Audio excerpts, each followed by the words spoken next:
Hi everyone, and welcome to another episode of My Marvel Legends, where I show you my collection of Marvel Legends action figures. For the last few weeks, you have been coming across various different lineups of our favorite superhero teams, be it the Avengers or the X-Men or the Fantastic Four. Today, I'm going to be talking about one of the most important events in Avengers history, and the team that resulted because of it. This is about Avengers Disassembled. Now, prior to Avengers Disassembled, we were having the classic Avengers lineup whereby we saw Captain America, Iron Man, Vision, Scarlet Witch, Hawkeye, uh, and Yellow Jacket, Wasp. The conventional Avengers were there, and then the unfortunate events of Avengers Disassembled happened. Uh, I think if I can recall one of the best Avengers stories from the modern times, I would consider Avengers Disassembled to be that particular one and the series that followed it. Brian Michael Bendis and David Finch really took it to a new level for the Avengers franchise. And after a slump of the 90s, because in the 90s X-Men were pretty much dominant, Avengers made a huge comeback in the comic book world. So today I'm talking about the new Avengers. This team came into existence, as I said earlier, after the Avengers Disassembled story, and it proved to be hugely popular. Why? Because it had members that were never part of the team, even in the 70s or the 60s or even the early part of the 80s. Totally unconventional lineup, and that won the hearts of comic book readers. So here I am, assembling them for your viewing pleasure.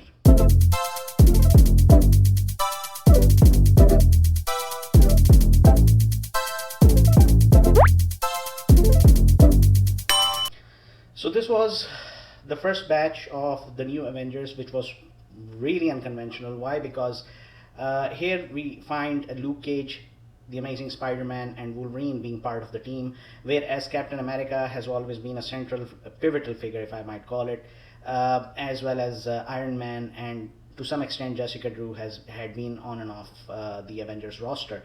But this thing happened in the first 6 issues that were drawn by David Finch and written by Brian Michael Bendis. Wolverine, there is a special appearance of a very rare figure that I have. He joined this team when this roster ended up in the Savage Land. And yes, this here is Kazar. So I even have Kazar's action figure with me. Now, in the earlier days, the roster expanded to a greater extent. The character Echo, whom we saw in Hawkeye series, she became part of it, but then she had later on disappeared and then joined in later. The team went through a lot of different phases during their time. So right now what you're looking at is the post-Avengers Disassembled team, and which was later on joined in by Ronan, which is Hawkeye.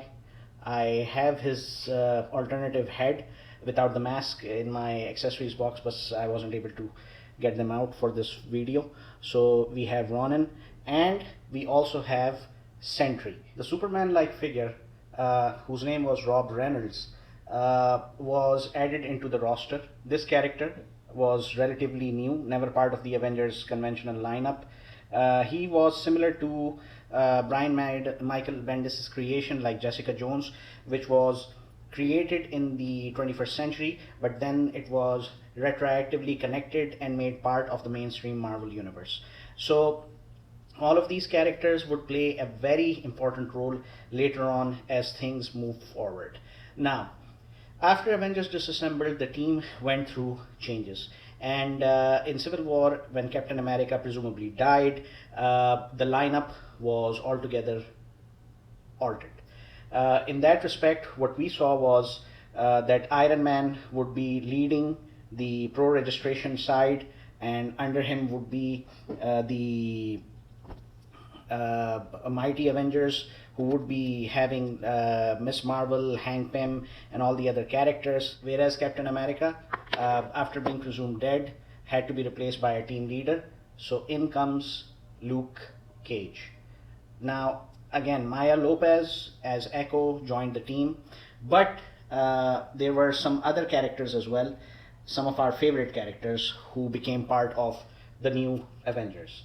They were Doctor Strange. Spider Man briefly uh, had his black and white costume, a cult classic, if you will. And last but certainly not the least, we had immortal Iron Fist joining the roster alongside his best friend, Luke Cage, fellow hero for hire. So this was the Secret Invasion roster when the team was trying to make sense of all the things that were happening around them.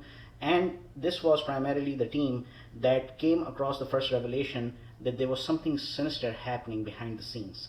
After the perceived assassination of Elektra, they come across the fact that Elektra was a Skrull all along. And this run in itself, because it was being written by Brian Michael Bendis and he was leading the charge when it came to all of this, it remained one of my favorites, favorite runs ever. Then we had a slight change, if you will.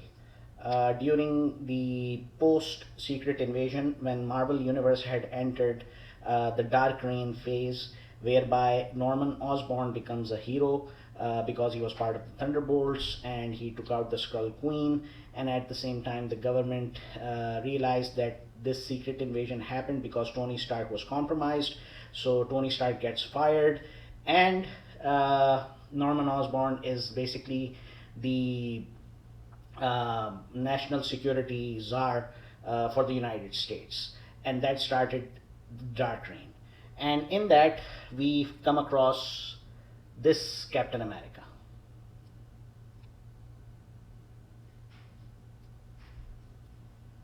Now, if Steve Rogers is dead, who is this guy? Well, this is none other than Bucky Barnes, Winter Soldier.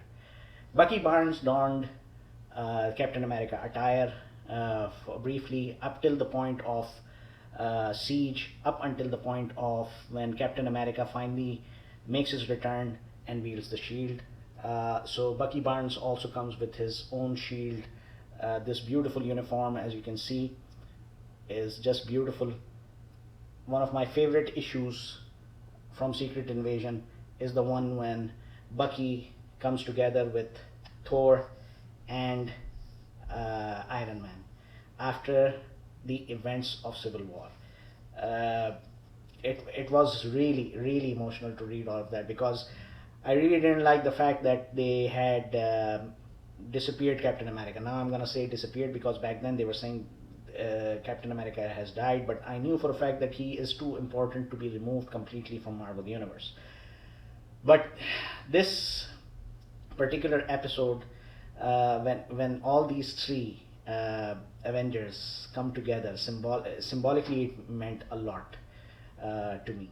So later on in the Dark Reign phase, Spider-Man goes back to his classic costume, which remains my all-time favorite. And we have basically this team joined by Miss Marvel. Miss Marvel initially was part of Tony Stark's pro-registration Mighty Avengers, but then after seeing Norman Osborn taking over, she decided that she couldn't serve under him, and this is how it was. The only character missing from here is Mockingbird, but other than that, this is the complete lineup that you have for the new Avengers. So I hope you guys like this. I am planning something really big for my final episode for my Marvel Legends. So I hope I'm able to do all of that, because I have limited amount of space over here on my table, and reenacting a battle scene or something like that takes a huge amount of time. But I'll try my best. I cannot promise that it's going to be exactly the way I'm planning. So I hope you enjoyed this episode, and please make sure to share this, subscribe to my YouTube, like my Facebook page, follow me on Instagram, follow me on TikTok, And if you're into superhero gaming, please follow me on Twitch as well. And leave your comments, let me know what you guys think, let me know what else you guys have any ideas, because next week it's going to be my final episode for my Marvel Legends. So thank you once again, and I hope to see you